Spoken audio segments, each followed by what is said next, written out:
Selamat malam, Bapak dan Ibu yang saya hormati. Apa kabar? Saya Dr. Eska Rijaul, dokter senior yang sudah lebih dari 40 tahun berkecimpung di dunia kesehatan. Dan selamat datang di channel Budaya Hidup Sehat. Malam ini, saya mau ajak Bapak dan Ibu untuk duduk santai di depan layar. Mungkin sambil nyeruput teh hangat atau jamu kunyit asam kesukaan. Dan kita akan mengupas tuntas sebuah topik yang benar-benar penting untuk kesehatan kita, terutama untuk para lansia. Bayangkan, Bapak dan Ibu sedang asyik makan sayur Coldplay di warung dekat rumah, atau mungkin sedang menikmati lalapan di acara arisan keluarga, tapi tiba-tiba terpikir, apa iya semua sayuran itu sehat buat saya?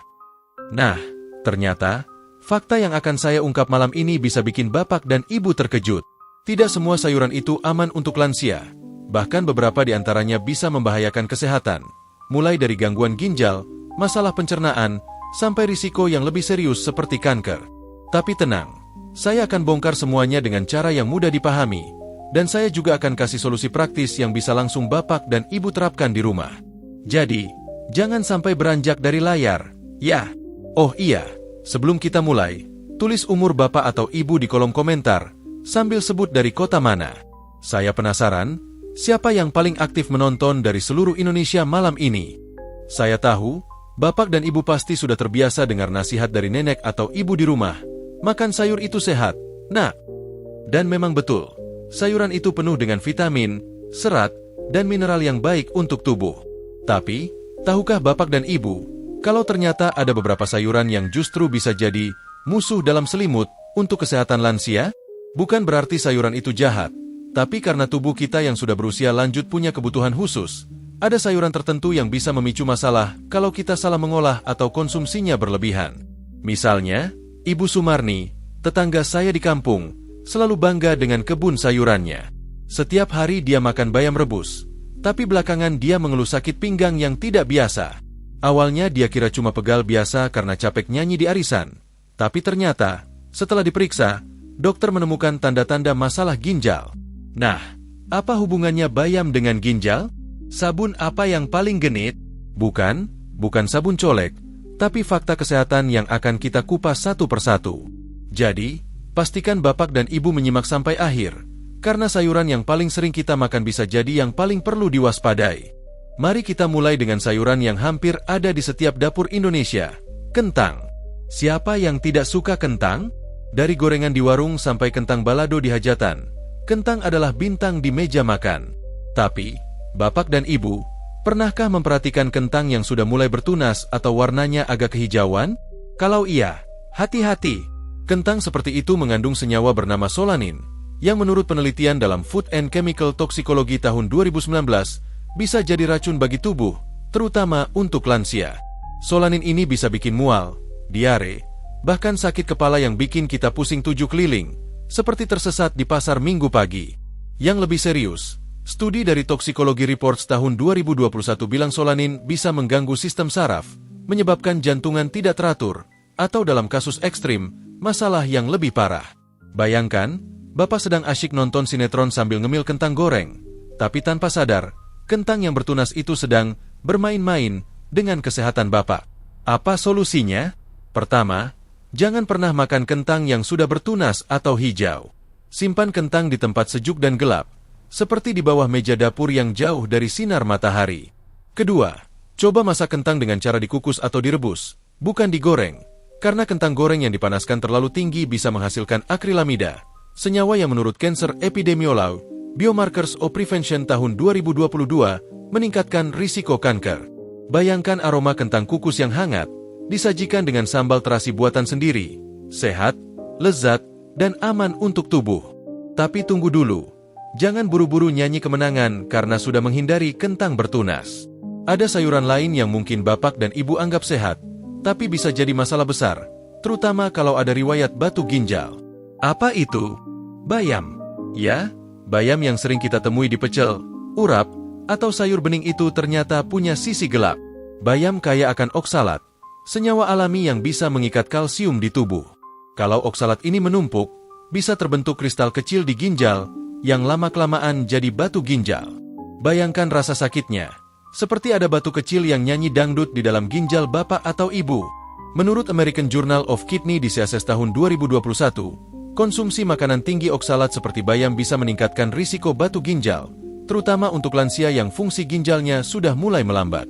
Yang lebih mengejutkan, studi dari Journal of Agricultural and Food Chemistry tahun 2020 bilang bahwa merebus bayam justru bisa meningkatkan kadar oksalat yang mudah diserap tubuh. Jadi, apa yang harus dilakukan? Pertama, kalau bapak atau ibu punya riwayat batu ginjal, batasi konsumsi bayam, mungkin cukup sekali seminggu.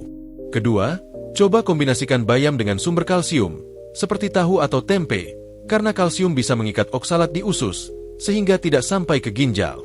Bayangkan tahu goreng yang renyah, dipadukan dengan bayam rebus yang sudah dibuang airnya, sehat dan aman. Oh ya, jangan lupa minum air putih yang banyak, seperti bapak minum kopi di warung, tapi ganti kopinya dengan air bening. Ya. Sekarang, mari kita ke sayuran yang sering disebut-sebut sebagai superfood, brokoli. Siapa yang tidak kenal brokoli? Sayuran hijau yang renyah ini penuh dengan vitamin, serat, dan antioksidan. Tapi, untuk lansia dengan masalah tiroid, terutama hipotiroidisme, brokoli bisa jadi tamu yang tidak diundang.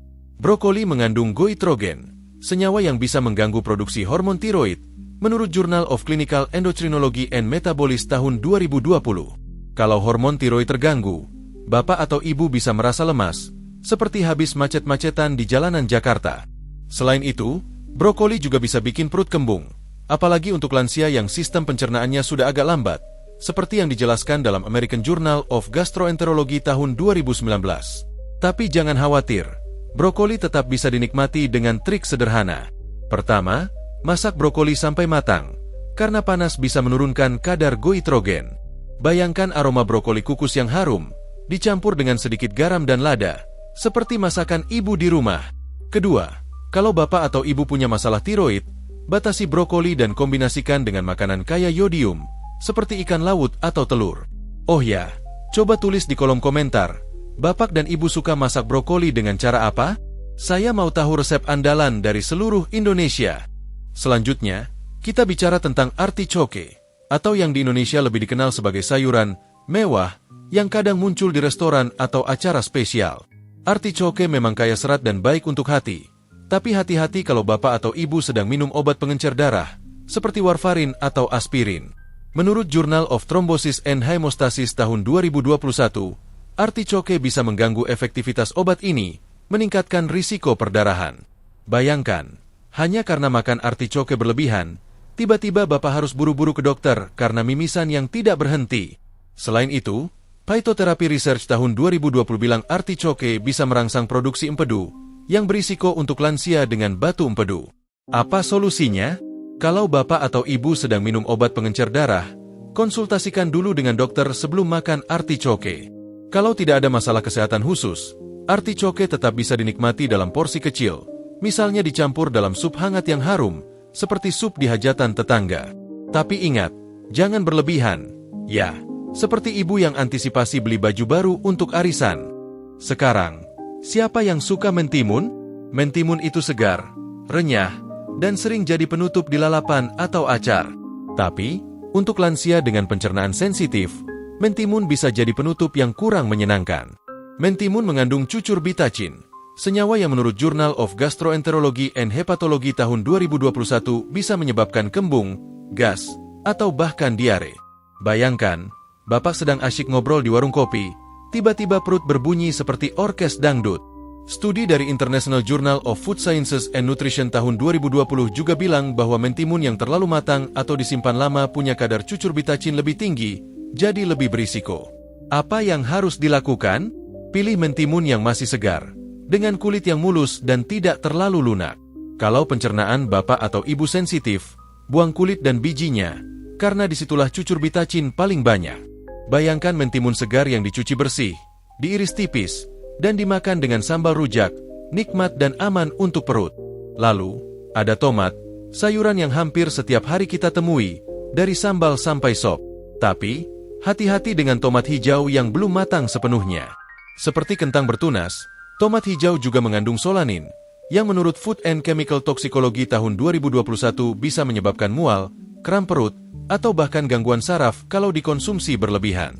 Bayangkan, ibu sedang asyik masak sambal tomat, tapi tanpa sadar pakai tomat hijau, dan akhirnya malam-malam harus buru-buru minum obat MAC.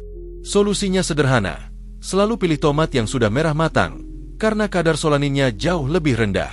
Kalau terpaksa pakai tomat hijau, masak dulu dengan baik, karena panas bisa mengurangi solanin. Bayangkan aroma tomat matang yang ditumis dengan bawang dan cabai, siap jadi teman makan nasi hangat, sehat dan aman untuk lansia.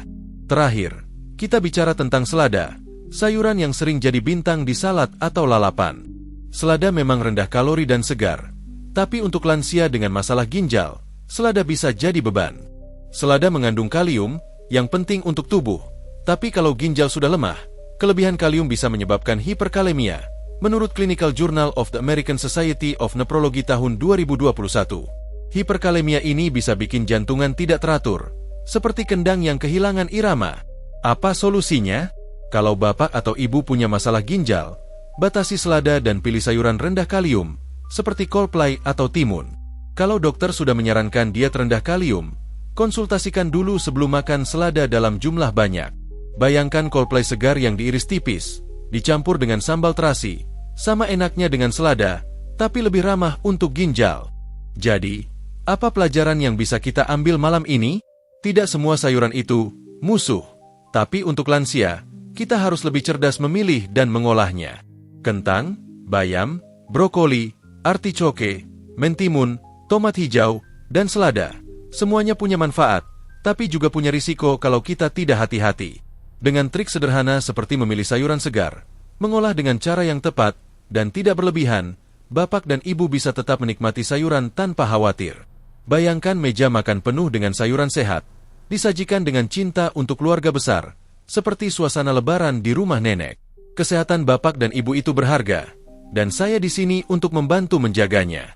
Jadi, jangan lupa like, share, dan subscribe channel Budaya Hidup Sehat, dan tulis di kolom komentar sayuran apa yang paling sering bapak dan ibu masak di rumah. Sampai jumpa di video berikutnya. Tetap sehat, dan jangan lupa tersenyum seperti bapak dan ibu di arisan keluarga.